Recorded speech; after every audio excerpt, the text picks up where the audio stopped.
Think of every battle you've watched in the movies, and you still won't have seen anything as dramatic as this.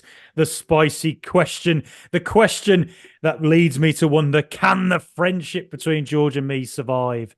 Today, Georgios of House Zielinski, I ask you, who is Aston Villa's most unsellable player? Oof, wow. Okay. That's a tough one. I'll Yeah, say why it's a tough one because, there are players who, when you say unsellable, it's kind of like I sometimes think there are definitely players that we could sell for a lot of money, and I think we probably would struggle without them, but I wouldn't necessarily class them as unsellable because in my head I think, well, with FFP and the threats hanging over every club and what's happened to Forest and Everton, very much in everybody's mind's eye at the moment. You just have to bite the bullet and sell. hmm. So, namely, I'm thinking of Douglas Luiz at this point, who's had a phenomenal season for us, has improved vastly under Emery, is one of my favourite players. I just think He's I brilliant. love his Amazing player. personality. I love the way he plays football. He's just brilliant at so many things. Since he joined us, he's played in a number of different positions. He's been a bit in and out of the side in times where we've struggled. Didn't really get a game under Gerrard, but then Yeah, under Emery, he's really flourished and become a top Premier League player, yeah. which is why he's been linked with a big money move to other clubs.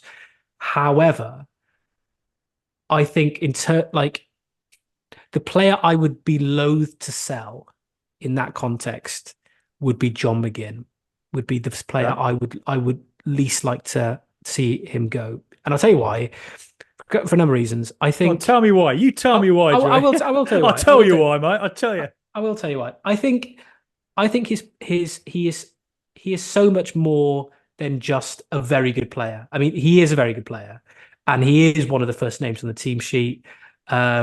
He has been again another player who's been transformed under Emery. He reached a spell in his time at Villa where he was sort of doggy paddling and not really improving.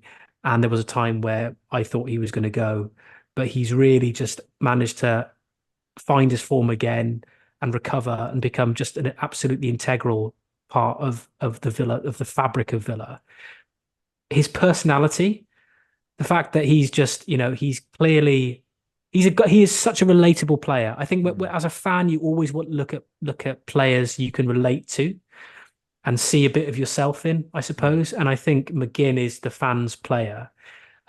His sort of sense of humor, the way he speaks, the way he engages with the media, I think is really, really, really important. Um, I think he's a role model, really. I think the fact that he arrived for such little money when we were in the championship, and he's just this sort of shining beacon of if you work hard. Like he's not the most talented of players by any stretch. He's not the most technical, but he's just a shining example of someone who just grafts, works hard, improves on the training field, Mm. and develops into a top Premier League player from someone who's, was a decent player in Scotland to being a fantastic player in the English Premier League He is is a two very, brilliant very player. different He things. is. And he's managed to do that at our club. He scored the goal that got us promoted, the Yeah. second goal that got us promoted. Um, he sort of rode that wave of he became captain and then everyone was like he shouldn't be captain and he struggled for form as captain and he usurped Tyrone Mings and all the rest of it. He had to deal with all of that and came through it the other side and he's still captain. Unai Emery thinks enough of him to make sure that he has the captain's armband still.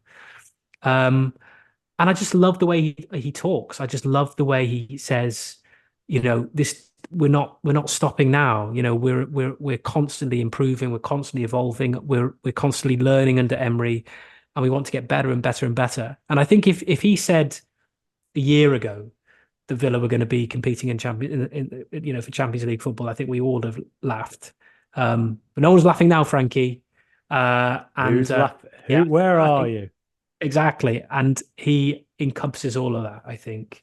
Um, So I would be loath to lose John McGinn. I think he Okay. would improve a big club. I think he would improve a Man We are United. a big club, George. I know, I know. Uh-oh. No, we are Fouls. a big club, but as in a club that could come in and spend £100 million on him. There aren't too many of those. Hmm. But a club that could, I think he genuinely would improve them.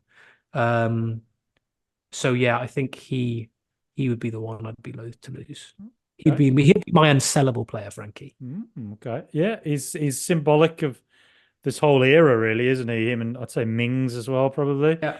And I But think McGinn. I think with Mings, it's unfortunate that he picked up that such a that, he does fill the same bracket as McGinn, definitely, but I do feel with Mings, given the extent of his injury, and the fact that we've got Pau Torres in who's done so well, Hmm. it will be difficult, I think, for Mings to come in and play as many games as he has done. Oh yeah. Whereas I think McGinn, as captain, as someone who's so versatile as we've seen over the course of the last year or so, he's played in so many positions to a very high degree, high level. Hmm. His versatility is another reason why I wouldn't want to lose him. Um, Yeah. yeah, He's a brilliant player. I mean, there's been games this season I've seen him live, and he's just been 10 out of 10. Like everything he did was perfection. He's bullied highly, highly rated players like Palhinha for Fulham.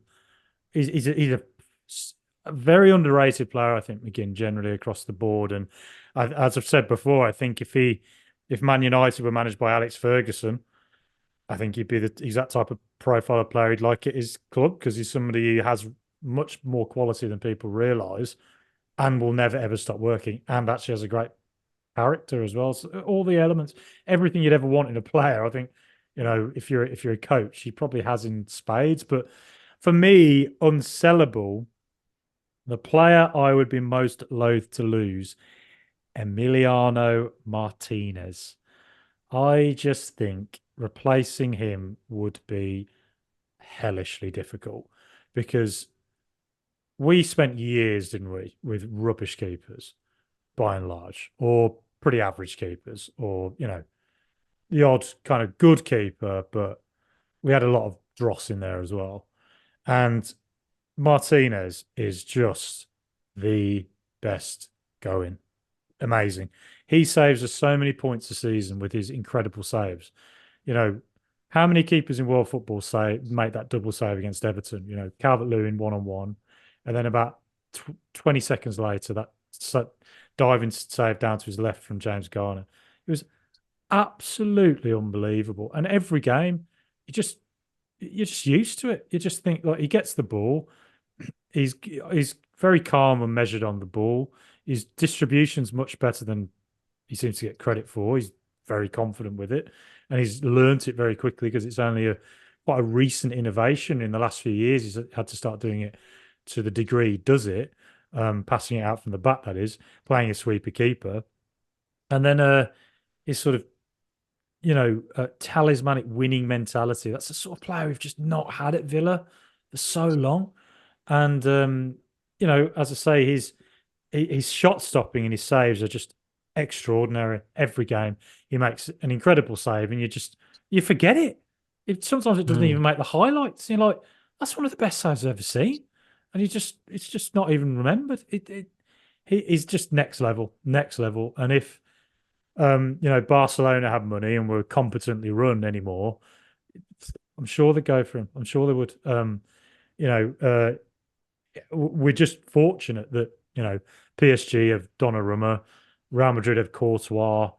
Um, the only club I'd look at and think, would I be worried? Might be let's imagine Chelsea making an insane £100 million bid. Again, whilst it's a lot of money, I'd still be thinking like, bloody hell, though. Like, no matter how much money you get, replacing him is very, very difficult. So I Yeah. don't know. I just think I'm not saying that he wouldn't go at some point. They might take the money and think they can replace him. And again, as I said, I have full confidence in Monchi and Emery, and to do that. But it is the one that I'd be the most fearful of thinking. Oh, I just don't know if I don't know how you replace that. And it's probably the hardest one to replace. That's just so that's where I sit. And I think for me it's Martinez. Kamara doesn't come far off. Mm. Um, we spent Yeah, years trying to find a CDM, and yeah, we couldn't get a really good one, and we finally have one. yeah, and we certainly missed him over the Christmas period, didn't we? Exactly. He was a So huge miss. yeah, but you could say that about a lot of our players this season, couldn't you? Yeah. Someone like Konza, if he was off for a while, we would certainly miss him, and Watkins as well. And Yeah. we've got so many key players at the moment that I would be loath to lose any of them, Frankie. Mm. So let's just hope that we manage to hang on to them for many more seasons to come.